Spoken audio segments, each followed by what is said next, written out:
এই পৃথিবীতে কি এমন কোনো কাহিনী আছে যেখানে ফেরেশতারাও পরীক্ষার মুখোমুখি হয়েছে?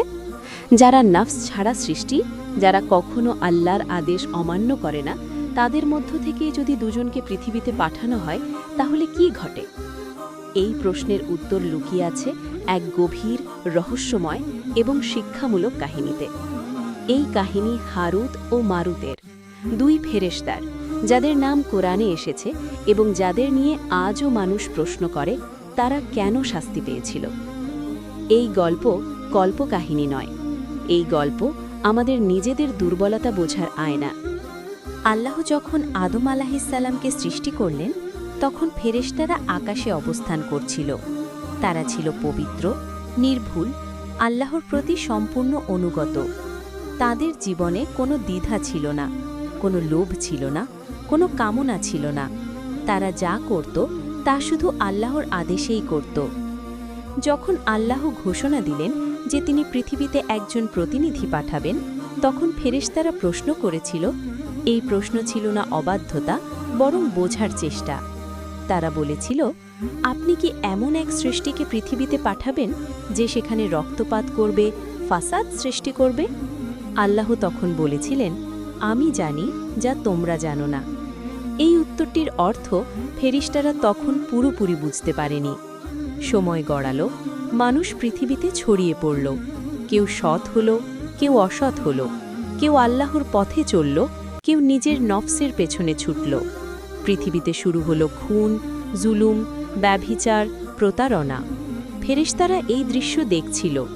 তাদের মনে এক ধরনের উপলব্ধি তৈরি হলো, মানুষ এত গুনাহ করে কারণ তাদের নফস আছে, আর আমরা তো নফস ছাড়া, তাই আমাদের জন্য আনুগত্য সহজ।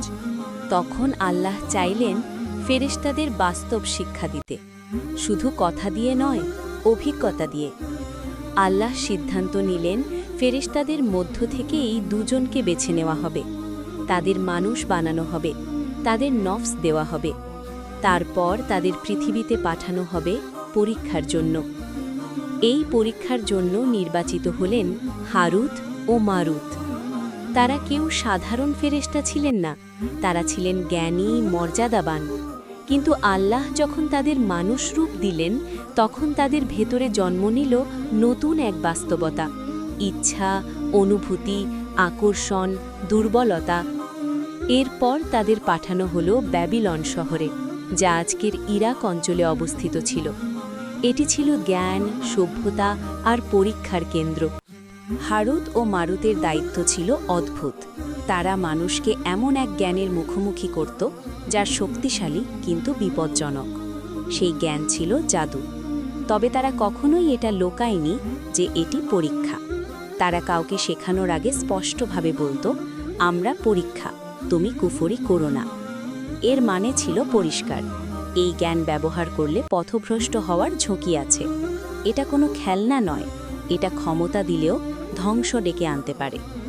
অনেক মানুষ এই সতর্কতা শুনেও থামেনি। তারা ক্ষমতার লোভে পড়েছিল। তারা এমন জিনিস শিখেছিল যা দিয়ে মানুষের জীবন ভেঙে দেওয়া যায়। কোরআন বলে, তারা স্বামী ও স্ত্রীর মাঝে বিচ্ছেদ ঘটাত। এইখানে অপরাধ ছিল মানুষের। হারুত ও মারুত কাউকে বাধ্য করেনি। মানুষ নিজের ইচ্ছায়, নিজের লোভে সেই পথে গেছে। তাহলে প্রশ্ন ওঠে, হারুত ও মারুত কেন শাস্তি পেল? এর উত্তরটা এখানেই লুকিয়ে আছে। হারুত ও মারুত যখন নফস সহ মানুষ হয়ে পৃথিবীতে বাস করলেন, তখন তারা প্রথমবার অনুভব করলেন নফসের ওজন। তারা বুঝলেন মানুষের জন্য এই পরীক্ষা কতটা ভয়ঙ্কর। যে জিনিস বাইরে থেকে সহজ মনে হয়, ভেতরে ঢুকলে তা আর সহজ থাকে না। এই উপলব্ধি ছিল মূল বিষয়। তারা বুঝলেন মানুষ গুনাহ করে দুর্বলতার কারণে, অবাধ্যতার কারণে নয় সবসময়। এই বোঝাপড়ার সাথে সাথেই তাদের ওপর এক ধরনের জবাবদিহি আরোপিত হল। ইসলামী বর্ণনায় আসে, আল্লাহ তখন তাদের সামনে দুটি পথ খুলে দেন। একটি ছিল আখিরাতের শাস্তি, যা চিরস্থায়ী। আরেকটি ছিল দুনিয়ার শাস্তি, যা কঠিন হলেও সীমিত। হারুত ও মারুত জানতেন আখিরাতের শাস্তি কত ভয়ঙ্কর, তাই তারা দুনিয়ার শাস্তি বেছে নিলেন। তাদের শাস্তি কেমন এই বিষয়ে কোরআন বিস্তারিত বলেনি, তবে তাফসীর ও বর্ণনায় বলা হয় তারা আজও কোনো এক স্থানে শাস্তি ভোগ করছেন কিয়ামত পর্যন্ত। এই অংশ বিশ্বাসের বিষয়, কোরআনের সরাসরি আয়াত নয়, এটা জানা জরুরি।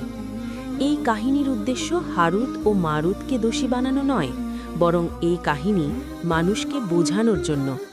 আল্লাহ মানুষকে ফেরেশতার মতো বানাননি, মানুষকে বানানো হয়েছে নফস সহ, দুর্বলতা সহ, যাতে সে চেষ্টা করে, পড়ে যায়, আবার উঠে দাঁড়ায়। ফেরেশতা কখনো তওবা করে না, কিন্তু মানুষ তওবা করতে পারে, এটাই পার্থক্য। হারুত ও মারুতের কাহিনী আমাদের শেখায় নিজের গুনাহ দেখে হতাশ না হতে, কারণ আল্লাহ জানেন নফস থাকলে ভুল হবেই, কিন্তু সেই ভুল থেকে ফিরে আসার দরজাও আল্লাহই খুলে রেখেছেন। এই গল্প আমাদের মনে করিয়ে দেয় আল্লাহর বিচার নিখুঁত, আর তার রহমত আমাদের কল্পনার চেয়েও বড়।